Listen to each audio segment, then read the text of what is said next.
Hi, hello friends. എല്ലാവർക്കും പുതിയൊരു വീഡിയോയിലേക്ക് സ്വാഗതം. അപ്പോൾ നമ്മൾ ഇന്ന് റിവ്യൂ ചെയ്യാൻ പോകുന്നത് മോട്ടോ മോർണിയുടെ എസ്കേപ്പ് 650 എന്ന് പറയുന്ന അഡ്വഞ്ചർ മോട്ടോർസൈക്കിളാണ്. അപ്പോൾ നമ്മൾ റെഡ് തന്നെ നോക്കി എടുത്തിട്ടുണ്ട്.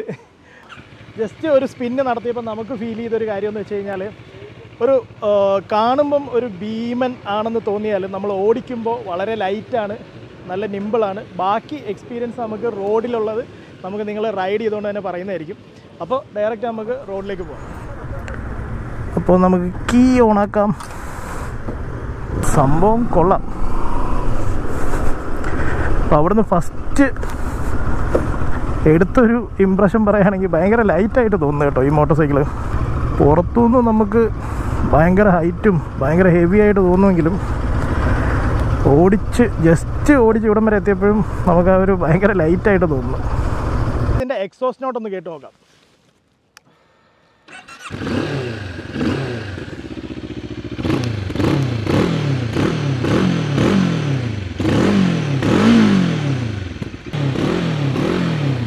അപ്പോൾ ഇതിൻ്റെ എക്സോസ്റ്റ് നോട്ട് നിങ്ങൾക്ക് ഇഷ്ടപ്പെട്ടോ നിങ്ങളൊന്ന് കമൻറ്റ് ചെയ്യാം. കുഴപ്പമില്ല, ഒരു വലിയ സംഭവമൊന്നും പറയാനില്ല. ഒരു നോർമൽ എക്സോസ്റ്റ് നോട്ടായിട്ടാണ് എനിക്ക് തോന്നിയത്. 650cc ബൈക്കാകുമ്പം കുറച്ചുകൂടെ നമുക്ക് എന്താ പറയുക, കുറച്ചുകൂടെ ഒരു വെറൈറ്റി എക്സോസ്റ്റ് നോട്ടാണ് ഞാനൊക്കെ പ്രതീക്ഷിച്ചത്. നല്ല ഡീറ്റെയിൽഡ് ആയിട്ടുള്ള ഒരു ഇൻസ്ട്രുമെൻറ്റ് ക്ലസ്റ്ററാണ് ഇന്ന് വന്നിരിക്കുന്നത്. നമുക്ക് റൈഡ് മോഡിൽ തന്നെ 2 മോഡുകളുണ്ട്. ഓഫ് റോഡ് മോഡ്, അതുപോലെ തന്നെ കണ്ടില്ലേ ഓഫ് റോഡ് മോഡ് വരുമ്പോൾ തന്നെ അതിൻ്റെ ഒരു ലുക്ക് തന്നെ മാറും. പിന്നെ ഇതിൽ നമുക്ക് ABS ഓൺ ഓഫ് ഫീച്ചറുണ്ട്. അപ്പോൾ നമ്മൾ റൈഡ് മോഡിൽ വന്നു കഴിഞ്ഞാൽ നമുക്ക് ABS ഓൺ ഓഫ് ഫീച്ചർ ഇല്ല. ബൈക്ക് ഇൻഫോയ്ക്കകത്തിൽ ടയർ പ്രഷർ കാണാൻ പറ്റും, ബാക്കിലെയും ഫ്രണ്ടിലെയും. പിന്നെ ഈ ഒരു ബാറ്ററി വോൾട്ട്, ടെമ്പറേച്ചർ, ഇതെല്ലാം നമുക്ക് കാണാൻ പറ്റും. അങ്ങനെ മൊത്തത്തിൽ ഡീറ്റെയിൽഡ് ആയിട്ടുള്ളൊരു ഇൻസ്ട്രുമെൻറ്റ് ക്ലസ്റ്ററാണ് നമ്മുടെ എസ്കേപ്പ് 650ക്ക് വരുന്നത്. ഫ്രണ്ടിൽ നിന്ന് ശരിക്കും ഒരു ഹങ്ക് ലുക്കാണ് ഇതിനുള്ളത്. ഡ്യുവൽ ഡിസ്ക് സെറ്റപ്പാണ് ഇതിന് കൊടുത്തിരിക്കുന്നത്. ബ്രെംബോയുടെ ഡ്യുവൽ ചാനൽ ABS ആണ് വന്നിരിക്കുന്നത്. ഇതിന് ട്യൂബ്ലെസ് സ്പോക്ക് വീൽ സെറ്റപ്പാണ് കൊടുത്തിരിക്കുന്നത്. അതുകൊണ്ട് തന്നെ പഞ്ചറിൻ്റെ ഒരു ടെൻഷനും വേണ്ട.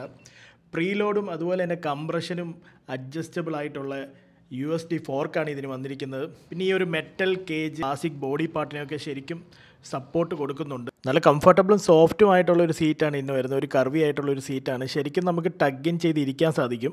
പുറകിൽ ഒരു സാഡിൽ സ്റ്റേയും അതുപോലെ തന്നെ ഒരു കാരിയറും വരുന്നുണ്ട്. പിന്നെ നമുക്ക് നല്ല പിടിച്ചിരിക്കാൻ പറ്റുന്ന രീതിയിലത്തെ ഒരു ഗ്രാബ് റെയിലും വരുന്നുണ്ട്. ഒരുവിധം എല്ലാ ടോപ്പ് ബോക്സും നമുക്ക് ഈ ഒരു കാരിയറിൽ മൗണ്ട് ചെയ്ത് വെക്കാൻ സാധിക്കും. പില്യൺ ഇരുന്ന് ഓടിച്ചു നോക്കിയില്ല, പക്ഷേ കണ്ടിട്ട് പില്യൺ കംഫർട്ട് ഉള്ള പോലെ എനിക്ക് തോന്നി. ഇനി ഇതിൻ്റെ എഞ്ചിനെ പറ്റി പറയുകയാണെങ്കിൽ inline twin cylinder liquid cooled 4 stroke DOHC എഞ്ചിനാണ് വരുന്നത്. 8 വാൽവോട് കൂടിയ.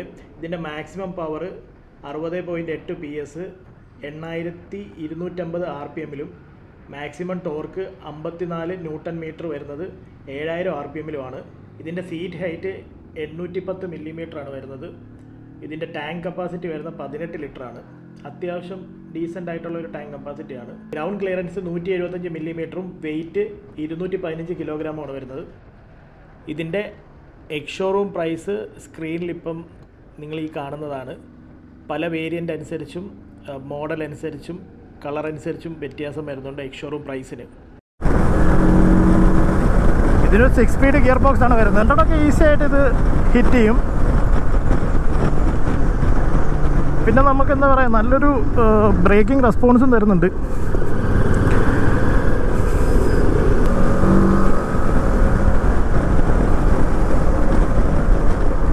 ഇനി ഇതിൻ്റെ സീറ്റിംഗ് പൊസിഷനിലെ പറ്റി പറയുകയാണെങ്കിൽ ഞാൻ നേരത്തെ പറഞ്ഞ പോലെ എനിക്ക് അത്യാവശ്യം നല്ല കംഫർട്ടബിൾ ആയിട്ടുള്ളൊരു സീറ്റിംഗ് പൊസിഷനാണ്. അത്ര അഗ്രസീവ് ഒന്നുമല്ല, അത്യാവശ്യം സ്ട്രെയിറ്റ് ആയിട്ടുള്ളൊരു സീറ്റിംഗ് പൊസിഷനാണ്. നല്ല കംഫർട്ടായിട്ട് നമുക്ക് ഓടിക്കാൻ പറ്റുന്നുണ്ട്.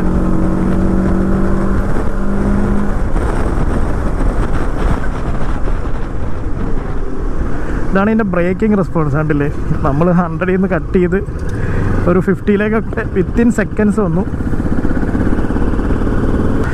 പിന്നെ കുറച്ച് നമ്മൾ സ്പീഡിൽ വന്നപ്പോൾ നമുക്ക് തോന്നിയൊരു കാര്യം എന്ന് വെച്ചാൽ വിൻഷീൽഡും അത്യാവശ്യം നമുക്ക് വിൻഡ് പ്രൊട്ടക്ഷന് വേണ്ടിയിട്ട് ഹെൽപ്പ് ചെയ്യുന്നുണ്ട്. ഇതിപ്പോൾ ഈ ടയറിൻ്റെ കേസ് പറയുകയാണെങ്കിലും ഓഫ് റോഡ് ഓൺ റോഡ് ടയറാണ്. ടൂറിങ് പർപ്പസിന് വേണ്ടി നല്ല ടയറാണ്. പിന്നെ എനിക്കിത് എൻ്റെ ബൈക്കിലൊന്ന് യൂസ് ചെയ്തപ്പോഴും തോന്നിയൊരു കാര്യം എന്ന് വെച്ച് കഴിഞ്ഞാൽ ലൈഫ് കുറച്ച് കുറവായിട്ട് തോന്നി.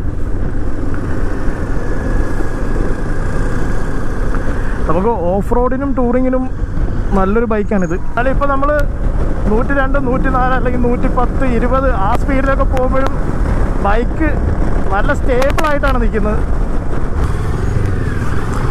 എണീറ്റ് നിന്ന് ഓടിക്കാനും ഇത് ഞാൻ നേരത്തെ പറഞ്ഞ പോലെ നല്ല കംഫർട്ടാണ്. ടോട്ടലി എന്താ പറയുക, ഞാനൊരു അഡ്വഞ്ചർ ബൈക്ക് ഇഷ്ടപ്പെടുന്ന ഒരു ആളാണ്. കാരണം എൻ്റെ ഒരു ഡ്രീമും ഒരു അഡ്വഞ്ചർ ബൈക്ക് ഓൺ ചെയ്യണം എന്നുള്ളതാണ്. അപ്പോൾ എനിക്ക് ശരിക്കും ഈ ഒരു മോഡ് ബൈക്കുകളാണ് കൂടുതലും താല്പര്യം. അത് വെച്ച് പറയുകയാണെങ്കിൽ എനിക്ക് ഭയങ്കരമായിട്ട് ഇഷ്ടപ്പെട്ടു. ഞാൻ കൂടുതൽ ഓടിക്കുന്നൊരു അഡ്വഞ്ചർ ടൈപ്പ് മോട്ടോർ സൈക്കിളാണ്. നമുക്കൊരു അഡ്വഞ്ചർ ടൂറിങ് ആണല്ലോ നമ്മുടെ ഒരു ഇഷ്ട ഹോബി. നമുക്ക് ഇരുന്നിട്ട് ഇത് തള്ളി അങ്ങോട്ടും ഇങ്ങോട്ടും മാറ്റാനൊന്നും എനിക്ക് വലിയ ബുദ്ധിമുട്ടൊന്നും തോന്നിയില്ല. അപ്പോൾ നമ്മൾ റൈഡ് മോഡിട്ടും അതുപോലെ ഓഫ് റോഡ് മോഡിട്ടും ഓടിച്ച് നോക്കി. ഓഫ് റോഡിൽ നമുക്ക് ABS ഓഫാക്കി ഇടാം. ഓവറോൾ നമുക്കൊരു കംഫർട്ടബിളായിട്ടാണ് ഫീൽ ചെയ്തത്. ഇവിടെ കുറച്ച് വെള്ളമൊക്കെ ഉണ്ട്, പിന്നെ കുറച്ച് ഓഫ് റോഡ് അല്ലെങ്കിൽ നോ റോഡെന്ന് പറയാം. ഈ വെള്ളത്തിന് അത്ര ആഴമുണ്ടെന്ന് അറിയത്തില്ല.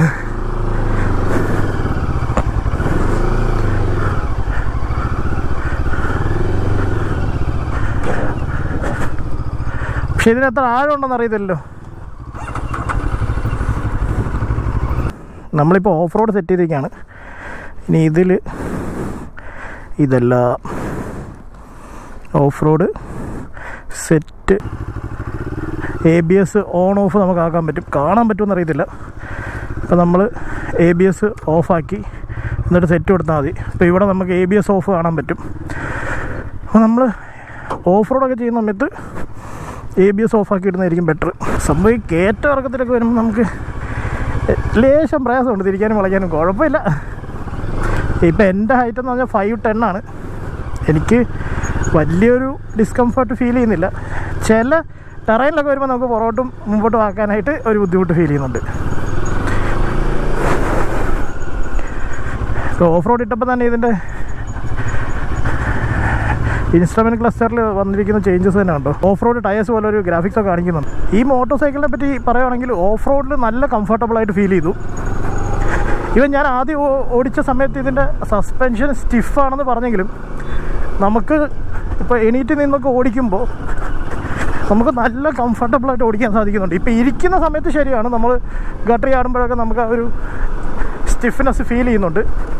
പക്ഷേ ഇതിൻ്റെ നമുക്ക് സസ്പെൻഷൻ അഡ്ജസ്റ്റ് ചെയ്യാൻ പറ്റും. പിന്നെ നമുക്ക് ഈ ഓഫ് റോഡിൽ നല്ലൊരു കംഫർട്ട് കിട്ടുന്നുണ്ട്. നമ്മൾ റോഡിൽ ഓടിക്കുന്നതിനേക്കാളും കുറച്ചുകൂടെ എനിക്ക് ഒരു ഫൺ റൈഡിങ് തോന്നിയത് ഓഫ് റോഡാണ്. പിന്നെ ഞാൻ നേരത്തെ പറഞ്ഞ പോലെ ആ ഒരു സ്ലഷിലേക്കൊക്കെ വരുമ്പോൾ ടയറിന് ഗ്രിപ്പ് കുറച്ച് കുറവ് പോലെ ഫീൽ ചെയ്യുന്നുണ്ട്. നമ്മൾ പിന്നെ ഒരുപാട് ടയറിനെ പറ്റി പറഞ്ഞാൽ ടയറിൻ്റെ ഒരു റിവ്യൂ ആയി പോവും. ബട്ട് സ്റ്റിൽ എനിക്ക് ഓൺ റോഡിനെക്കാട്ടിലും ഇത് ഓടിക്കാൻ ഇഷ്ടപ്പെട്ടത് ഓഫ് റോഡാണ്. USB ചാർജറും വരുന്നുണ്ട് ഇതിന്. ഇതാണ് മോട്ടോ മോർണി 650യുടെ ഒരു ഫസ്റ്റ് റൈഡ് വീഡിയോ. അപ്പം നിങ്ങൾക്ക് ഈ വീഡിയോ കണ്ട് ഇഷ്ടപ്പെട്ടെങ്കിൽ ചാനൽ സബ്സ്ക്രൈബ് ചെയ്യുക, ബെല്ലൈക്കൺ അതൊക്കെ നിങ്ങൾ ചെയ്തോളൂ എന്ന് എനിക്കറിയാം. നിങ്ങളുടെ എന്ത് സജഷൻസ് ഉണ്ടെങ്കിലോ എന്ത് കാര്യങ്ങളുണ്ടെങ്കിലോ നിങ്ങൾ കമൻ്റ് ആയിട്ടൊന്ന് രേഖപ്പെടുത്തുക. എന്നാലേ നമുക്ക് വീണ്ടും നല്ല നല്ല വീഡിയോസുമായിട്ട് നിങ്ങളുടെ മുമ്പിൽ വരാൻ പറ്റത്തുള്ളൂ. അപ്പം മറ്റൊരു വീഡിയോ കാണുന്നവരെ it's gear up which signing off. Take care, bye bye. Moto മോർണിയുടെ തന്നെ കുറേ ബൈക്സ് വരുന്നുണ്ട്, സോണറ്റിൻ്റെയും കുറേ ബൈക്സ് വരുന്നുണ്ട്. അപ്പോൾ ആ വീഡിയോയ്ക്ക് വേണ്ടി നിങ്ങൾ കാത്തിരിക്കുക.